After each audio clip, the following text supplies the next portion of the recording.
নমস্কাৰ, মই ডিয়াজবালি মোৰ চেনেলটোলৈ আপোনালোকক স্বাগতম জনাইছোঁ। আশা কৰিছোঁ আপোনালোক সকলো কুশলে আছে, ভালে আছে। আজি আপোনালোকক মই এটা সপোনৰ ফলাফলৰ বিষয়ে ক'বলৈ ওলাইছোঁ। সপোনটো হৈছে সপোনত অকলে বজাৰ কৰা দেখিলে কি হয়। সপোনত যদি আপুনি অকলে বজাৰ কৰে তেতিয়া আপোনাৰ সপোনৰ ফলাফলটো কি হয়। আচলতে সত্যবাদী আৰু জিতেন্দ্ৰীয় পৰোপকাৰী আৰু আনৰ দুখত কাতৰ হোৱা ব্যক্তিৰ সপোন সদায় ফল ধৰে। এতিয়া আহোঁ আপুনি যদি সপোনত অকলে বজাৰ কৰা দেখিছে তাৰ অৰ্থ কি হ'ব পাৰে।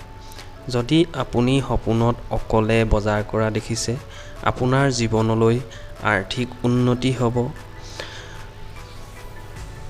ধন টকা পইচা আহিব, সকলো ফালৰ পৰা সুখ আনন্দ ভৰি পৰিব।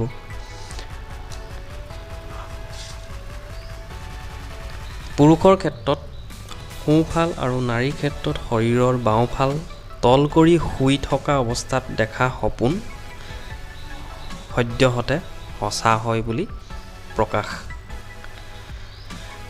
গতিকে ভিডিঅ'টো কেনেকুৱা লাগিলে জনাব। আগলৈ এনেকুৱা ভিডিঅ' পাবলৈ চেনেলটো ছাবস্ক্ৰাইব